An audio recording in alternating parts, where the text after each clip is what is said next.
Muriel, thank you so much for agreeing to be with me today. Business Weekly has called you the #1 woman in public relations, and you helped to found the National Organization for Women. Right. There are a slew of other credentials and awards and recognition that you've earned through your illustrious career that we'll make available in that bio. But I want to start just by asking you, would you be willing to share with us, your audience, our audience, a synopsis of your career, where you started, what drew you there, and where it evolved over time? Well, I think I always wanted to be a newspaper reporter and perhaps a labor columnist. But when I graduated from college in 1948 from Barnard, all the newspapers were folding, and there were absolutely no jobs in newspapers. So I decided to go into public relations. And I had several interesting jobs, including politics, which is another whole story. And then in 1950, I had a very good introduction to the executive vice president of Carl Byoir Associates, which was then the #1 public relations agency in the world.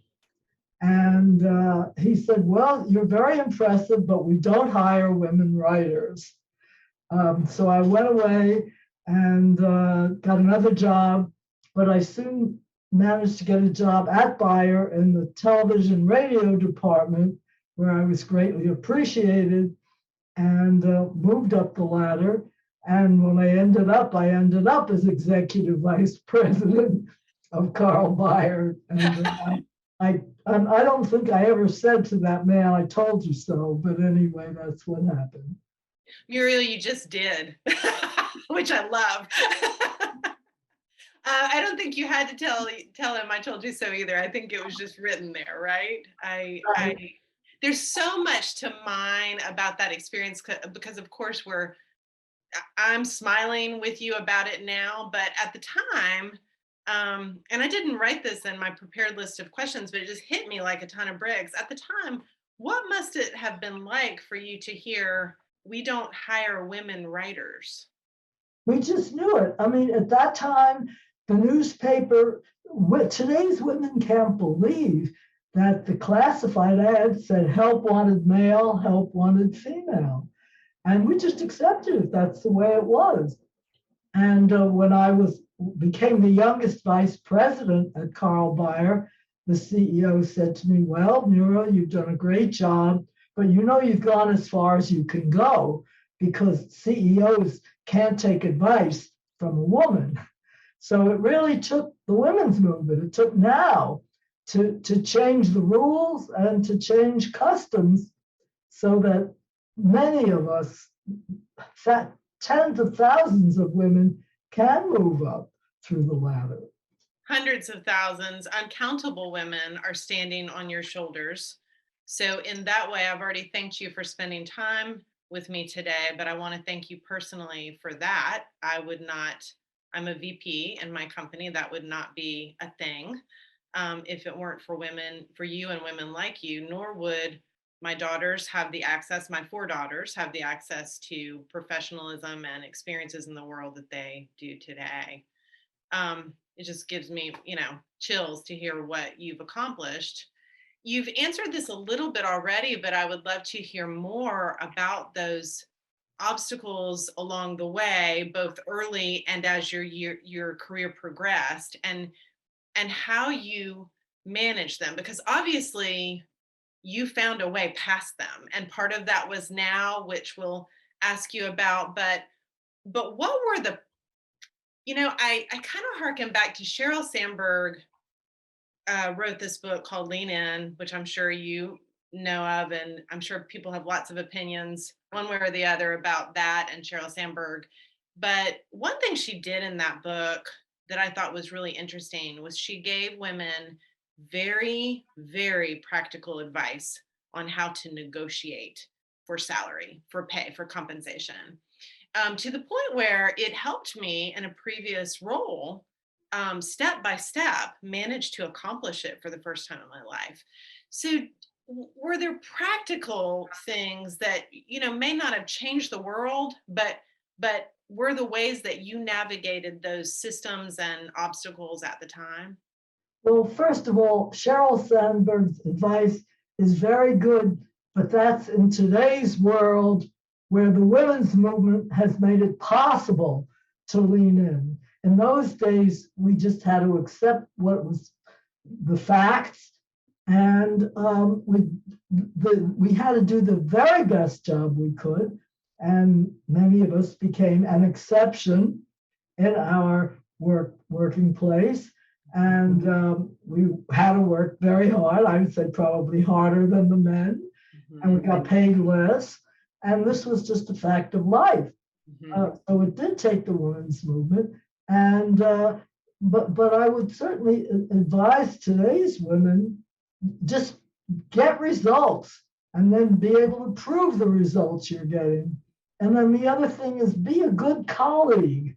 And I had a very good relationship with my colleagues. I must say I never had any problems with harassment either, because we were friends, we were colleagues, and we worked together. And I would say also, try to become, if you can, become an important person. So when you walk into the room, people are glad to see you. And before I was active in NOW, I was active in American Women in Radio and Television. There are other ways to do it, but it's really important to establish your credentials. What do you mean by become an important person, Muriel? Because what I hear in that, what I picture is you walk in the room, people know they want to talk to you. They know you have important things to say and to contribute. Well, I think some of that is outside your place of business, in the community. Do whatever work is necessary to give you other titles and other claims to fame. It really helps. So you are somebody they do want to talk to and learn from. Yes. And am I putting words in your mouth when I say I also heard something about, really developing and making sure that you build those relationships in your workplace of trust? Was that partly what you were saying? Yes, sure. I mean, they talk about mentors, but in addition to that, help everybody in the organization. Pitch in, volunteer, and it really comes in handy. Kind of roll up your sleeves, do what it takes, sort of thing. Right. Which I feel like these days there's some amount of that we've lost in sort of trying to protect ourselves. Well, those are problems that we could talk about another time. Yeah. I love it. A whole episode in and of itself, right? Right. So next question, how were your success and your obstacles handled in your personal life by those closest to you? Did you encounter resistance or support in those areas? And how did you navigate those responses from your personal relationships? I mean, I picture, you have these men at these organizations saying, no, we don't hire women writers. I wonder were there people in your personal life saying, Muriel, what are you doing? You know that they don't hire women writers. You know that that's not your path.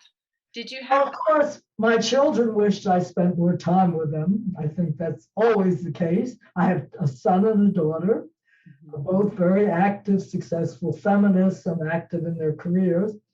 And my husband, bless his heart, Dr. Shepard Aronson, was supportive, my partner all along. He was the first chair of the board of New York Now. And when people used to say, Shep, what are you doing in the women's movement? He said, I want my wife to make more money. And he supported me all along and was my partner in taking care of the kids too. Plus, in those days, frankly, it was easier to get household help. Now it's easier for women to move up the ladder, but it's much harder for them to manage, I think, their personal lives. That's so interesting. I think, and I feel like that could be another episode, right? Like there's so much that kids are involved in now too that just keep us running and racing. Back to Sheryl Sandberg, just one little thing. She does say that in order for women to continue to become um, uh, seated around the table, so to speak, men in their lives have to step up and provide that support. It sounds like that was crucial for you as well. Well, it was very, very helpful. Yes. Yeah. And all my friends who were successful women in their field, we all at that time felt, well, we don't want our poor husbands to suffer because of my career. I think women don't worry so much about that today. But we did make a very special effort, I think, in those days to keep them happy. But there were men who were supportive. And as a matter of fact, I live at Kendall on Hudson, and I'm really interested in how often not just women here, but men say to me, yes, I was a member of NOW, and I, believe in what you're doing, and I was in it from the very beginning. That is so inspiring. Partners, right? That's what Right. Well, I think we have a lot of good progressive men here at Kendall on Hudson. I think you're right. But there's a lot of literature that suggests that both men and women suffer when we are locked into these rigid gender identities, that what we should do for work and what we should do at home. And I think about, before our interview started, I was sharing with you this commercial about a mom being out of town and dad's taking care of the kids and the house is a wreck except for the Zoom part. And it's kind of funny, but my husband and I also have a wonderful partner in life, and we have marveled at how much and been thankful for how much ads have changed in the way they portray dad's ability to care for their children. They're not idiots, This is not. Right. Well, Betty Friedan, who is the founder of NOW, I was Betty Friedan's lieutenant, and I'm very proud of that. But she was the founder, and she always stressed we are the national organization for women, not of women, because we have a lot of men. We had wonderful men from the very beginning. Yes.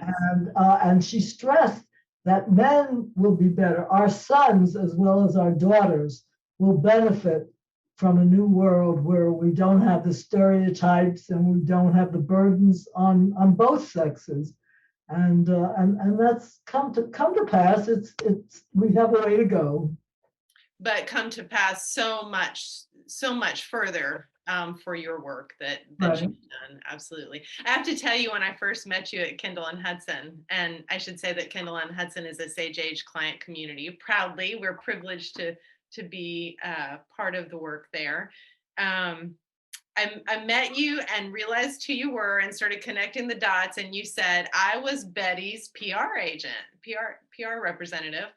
And I thought, and I said, I stopped for a minute and I said, oh, Betty, that Betty. She is that Betty. She is one of the great women of the world, really, for what she did. She wrote The Feminine Mystique, published in 1963. And then I went to her and introduced her for a speech at American Women in Radio and Television and said, we need an organization. And she said, you mean an NAACP for women? Yep, that's what we wanted. And we were always part, and still are, now is still very much a part of the civil rights movement, rights for everybody. And in the NOW statement of purpose, it says, human rights are indivisible. We're all working together for human rights. Absolutely. It goes back to that win-win, freeing everybody to have the whatever opportunities their gifts lead them to. This morning, I was just listening to this book. Audible, makes it possible now you can get ready in the morning and listen to a book. So that's lovely. But it's called The War of Art by Stephen Pressfield. And you may know it. He speaks of any artist or professional encountering internal resistance any artist or professional encounters internal resistance that keeps us from living into our gifts. And according to him, resistance can come in the form of fear or rationalization or self-doubt or being overwhelmed. Well, Um, I think those of us who are active in now, we're so fired up. We didn't stop and say, is this good for my health? Is this good for my marriage? Is this good for my job? A lot of women sacrifice their jobs and their marriages. yes. But we cared so much about this cause. We knew we were making history from the very beginning. We had no doubt. And I did the publicity for now in the first 2 years. And we were on the front pages of all the newspapers, the major newspapers, when we had our founding conference. I Knew this was news. I love it. And you know what strikes me as you're saying that, Muriel, is like what movements, what seeds of movements are out there that somebody just doesn't have a public relations person. Like you were so key to that. We wouldn't have known about it otherwise. So what was that like? I mean, how did that unfold? How did you meet Betty Friedan and how did that whole experience of National Organization for Women happen? Well, I read The Feminine Mystique and invited her to speak to American women in radio and television. And then I sent her a thank you letter and said, if ever you're found an organization, I'll help with the publicity. So in 1966, I was on her Rolodex and I got a form letter from her. And I said, okay, give me 200 applications. I'll send them to my friends in American Women in Radio and Television. And then I wrote them. A lot of them joined up immediately. I remember one woman said, oh, I don't believe it in this sort of activity. And that woman walked through the doors that we opened, and she became, I remember, the first woman manager of an NBC television station. So a lot of women benefited from the sacrifices of thousands of women and men. Yes. Muriel, when you first made that announcement after the feminine mystique, and um, you formed National Organization for Women, what were the responses then from people around you? So I'm picturing your boss at the time as you founded this organization and the news came out and your name's probably attached. I'm picturing the men around you. How did they respond? Well, I asked my boss's permission first, of course. I said, I'm going to go on the board of directors of this organization. And I said, I think it'll be good for our clients to learn what the women's movement is going to be thinking. We're going to give them a little inside track. And they used to brag about me to our clients. I must say there were times I recused myself from now deliberations and didn't vote on things when now was going to sue one of our clients. It's a little sticky. Yeah. but they realize, the world is changing, and we have to be part of this change.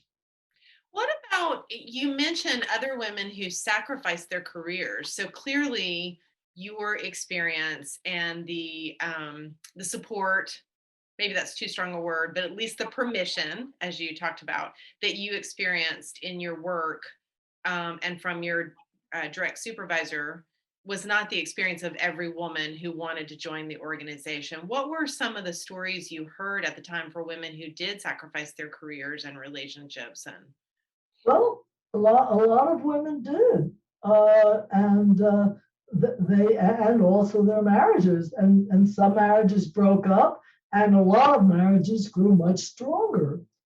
And as they became closer and closer in partnership, it became a much fuller, richer marriage. isn't that the opportunity? Right. Yes. So it worked all different ways. I love it. I love it. How do you think?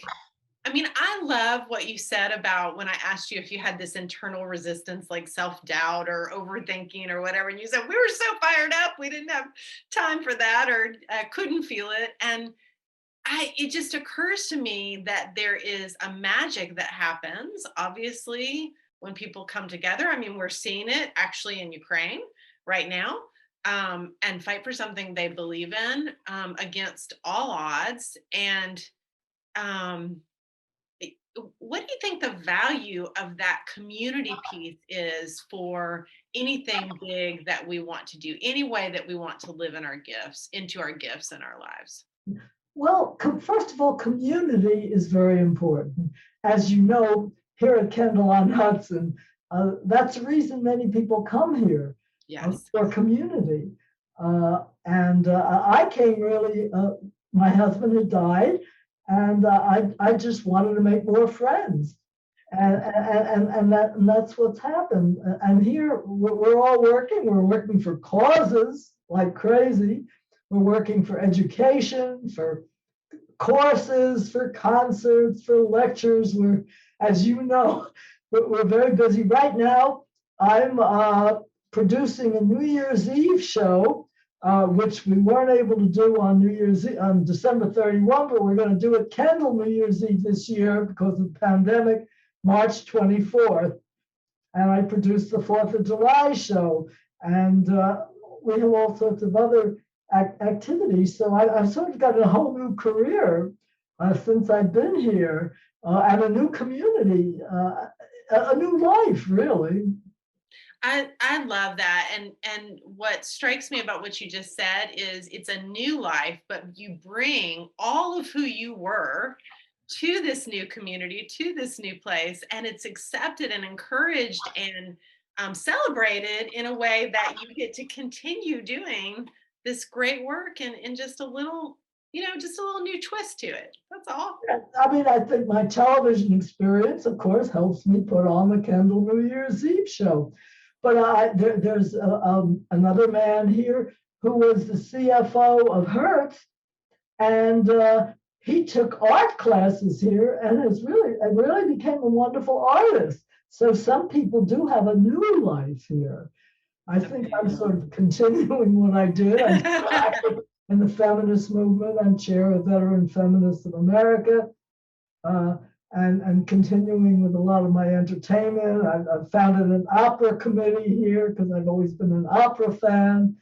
But some people are starting something new. Betty Friedan in 1993 started a whole new movement that a lot of people don't give her credit for. She wrote a book called The Fountain of Age.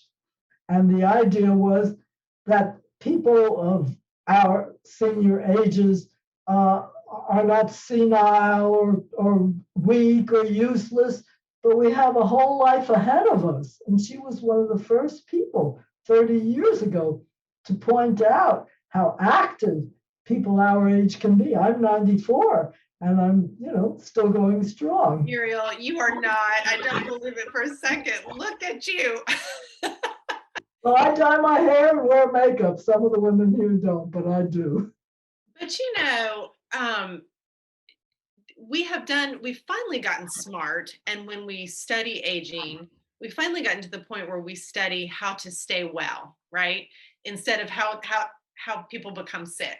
How do we stay well? And as you know, what they have discovered in the blue zones is that it's about staying active, with connection to community, social connection, and having purpose. And I love this idea of like continuously being open to discovering a new way to express something you already had on board, but also open to something just brand new. Why should we stop that? At what point do we say, I don't want to learn anymore or grow anymore? That's very right. And again, community, I don't know what the percentage is, but it might be like 9 out of 10 people here are women. Almost all of us are widowed. And community is very important, and making friends and continuing with our lives. And that's been an important thing for all of us, I would say. That's really lovely. And the encouragement of each other, like you've been doing Right. your whole life. Right. I'm going to skip a question because you've answered that, which is so great. Um, do you feel that you have, if you had something to say to today's women, I mean, I'm 52, so maybe my age group, or maybe even my daughters and my son who are, between the ages of 20 and 27, about overcoming obstacles, about living into your life's work, which you really seem to have found, identified, and lived fully into. What advice would you give them or me? One, one thing I would say is I think there's a lot of individualism today and a lot of me.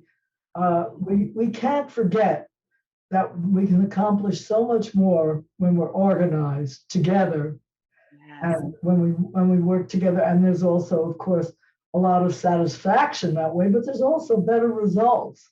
Uh, there were some women who we used to call them queen bees.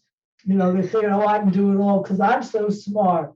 Well, the truth is, none of us is so smart unless we organize together and work for other women, other people in other fields, and unless we work for people who are less advantaged than we are. Less fortunate, less privileged, right? When we lift each other, we lift everybody. That's such a message that I've heard you kind of say over and over again during this time together today, that in different ways. But it sounds like that's so much a part of your work. If you had to wrap up, what was your life's work? A way of stating your life's work, not the task or the role, but like what it is that you did and contributed and are still contributing. What would you say that is? Well, I'm proud of being a pioneer in public relations. Today, there are more women than men in public relations, though not necessarily at the top. And I'm very proud of being a founder of Now and having told the media of the world about Now.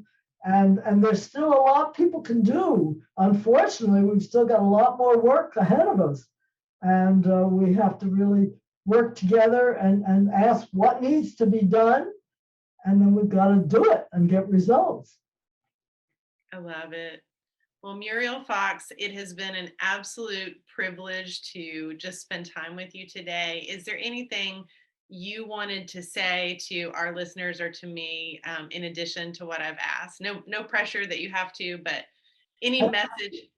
can't think of anything else. I have to say, I don't know if you're going to put this in, but I do feel very safe here at Kendall on Hudson. And I never thought I would go into this kind of community, but a friend I knew after my husband had died kept inviting me to dinner parties here, and I met all these interesting people. And comradeship is very important, and I think about people sometimes who don't like to leave their beautiful home. I hated to leave mine, but community and comradeship are very important. It's everything. And maybe it's another way that we could sum up your life's work, Muriel, that you're still doing. Well, thank you so much for your time today. And we are so excited for this sort of inaugural interview for Sage Talks and for people to get to hear you across our industry today. Thank you, Muriel.